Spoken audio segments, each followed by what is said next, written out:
There is an enemy in pigeon racing that hides in silence, destroying champions, crippling bloodlines, and leaving entire lofts in ruin. It doesn't arrive with fanfare. It doesn't always show itself in the open. Sometimes, the strongest looking bird in your loft is already its prisoner. This is the untold story of paratyphoid, or Salmonellosis, one of the most feared diseases in the world of racing pigeons. And while many fanciers believe they can control it with a simple treatment, the truth is far darker. Because in this war, medicine alone is never enough. At its heart, paratyphoid is caused by the bacteria Salmonella typhimurium. But in pigeons, it is far more destructive than most realize. Unlike many diseases, it has a secret weapon, the carrier state. These are pigeons that look completely healthy. They eat well, they train well, they may even win races. And yet, hidden inside, they carry salmonella. They spread it through droppings, through eggs, through crop milk to their young. In pigeon racing, we don't keep our birds in isolation. We basket them, we race them, we expose them to countless strangers. Biosecurity in the classical sense, the kind farmers use, doesn't exist in this sport. Our pigeons live in an open flock system where exposure is guaranteed. And that is why Salmonella has found its perfect home in the racing loft. Hello everybody, we are back at Ask the Vet. I have some questions from some fanciers. First question, which vaccine do you recommend for Salmonella? Another question was in Dutch. I like a lot of vaccinations, but I hear and read a lot of opinions from veterinarians about Salmonella vaccines. Could you try to give your opinion about this and which vaccine you recommend? Thank you. And another question was from David Allison. What treatment do you advise for paratyphoid and how long to treat and when to treat? There are a number of vaccines. There were a number of vaccines in the past commercially, but several of those commercial vaccines do not exist anymore. It depends on where you live, which country you live, so I would always recommend you ask your veterinarian in the region where you live what to use.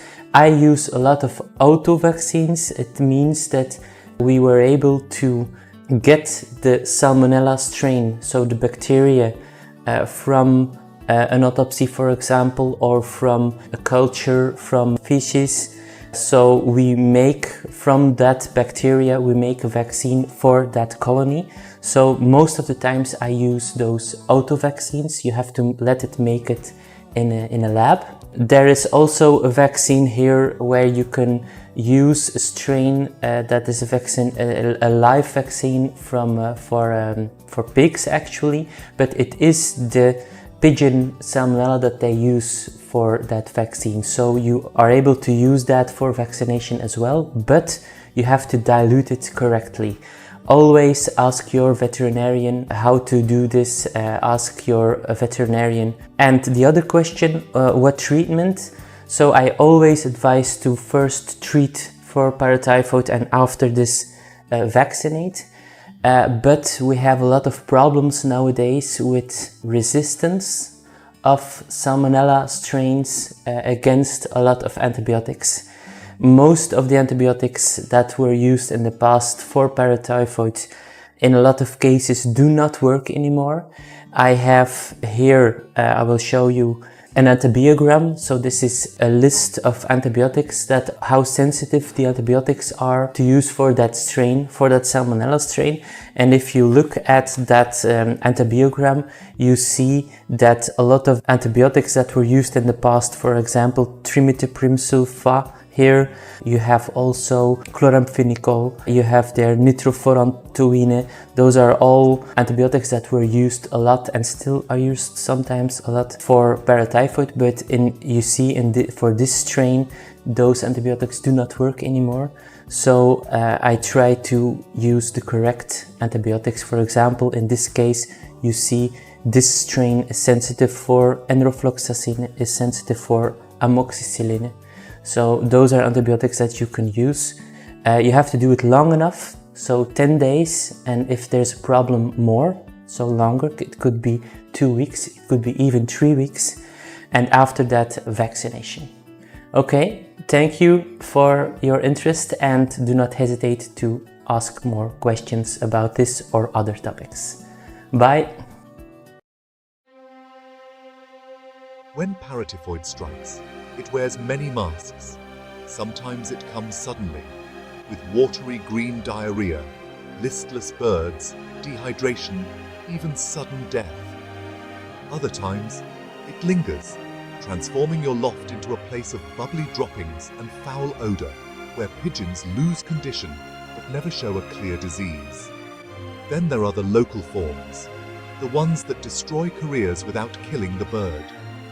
In the joints, Salmonella creates swollen elbows and wings, the famous dropped wing.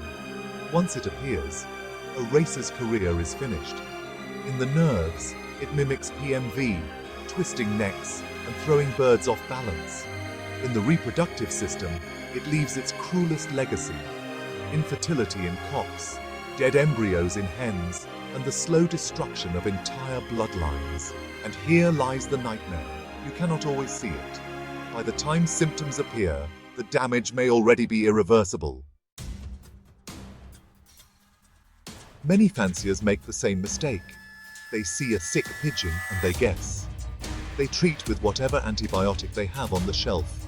But Paratyphoid is a master of disguise. It looks like adeno. It looks like PMV. It looks like simple stress. Without proper testing, you are fighting in the dark.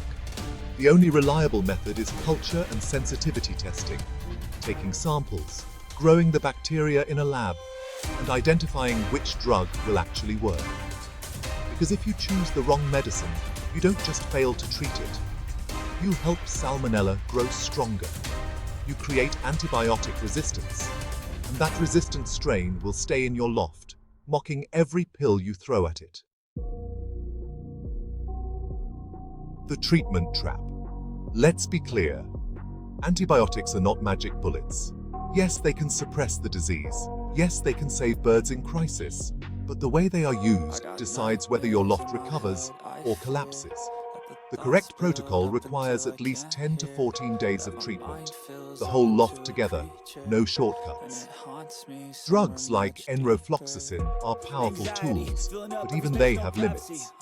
And you know, timing matters. During breeding, antibiotics can pass into crop milk, damaging fragile nestlings. During molting, they can ruin feather quality, leaving your birds with broken armor for life. So if you think you can medicate your way out of paratyphoid forever, you are mistaken.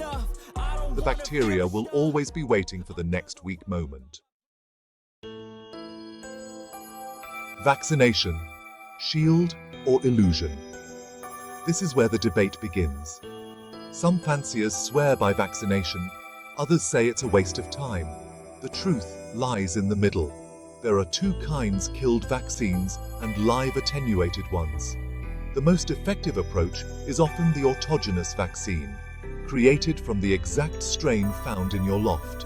This doesn't wipe out Salmonella, but it reduces symptoms, lowers shedding, and helps stabilize your colony. Timing is everything. Young birds should be vaccinated at 5 to 7 weeks of age. Adults before the racing or breeding season. But even here, there are dangers. Some reports suggest hens vaccinated at the wrong time suffer fertility problems. So vaccination is not the silver bullet many hope for. It is one piece of the puzzle, nothing more. And this is where most fanciers fail. Because while medicine and vaccines play their part, the true battle is won, or lost, in the loft. Cleanliness is non-negotiable. Daily scraping, weekly wet cleaning with Virkon or F10. Rodents and wild birds must be eliminated. They are silent couriers of infection. Stress is the hidden ally of Salmonella. Overcrowding, poor ventilation, long transport. These break down immunity, opening the door for outbreaks. Nutrition matters. Probiotics, apple cider vinegar, Mannan oligosaccharides, these aren't gimmicks. They strengthen the gut, the front line of defense, and perhaps the hardest truth. Sometimes you must cull. Birds that remain weak, birds that cannot resist infection. They don't just risk themselves, they risk your entire loft. In the long run, only the strong survive. Ignore Paratyphoid, and it will not forgive you. Even survivors are often ruined. A pigeon with joint Paratyphoid will never race again. A cock with reproductive damage may never sire a fertile egg. A hen may pass the infection to her young before they even hatch. The financial toll is heavy, but the emotional toll, watching years of breeding collapse into nothing, that is heavier still. There is no miracle cure, but there is a path that works, and it rests on 4 pillars. Accurate diagnosis through culture and sensitivity. Targeted treatment, given long enough, never guessed. Vaccination, used wisely, not blindly. Loft management, relentless and disciplined. This is how champions protect their bloodlines. This is how dynasties endure. Because in pigeon racing, luck is an illusion. Only systems, discipline, and hard decisions keep Paratyphoid from winning. Paratyphoid will never disappear from the sport. It waits in baskets, in droppings, in the shadows of every loft. But whether it destroys your pigeons or spares them depends not on chance, but on you. The question is simple. Will your loft be another statistic? Or will it be part of the elite that endures, the fanciers who do not bend to disease but rise above it? The choice is yours.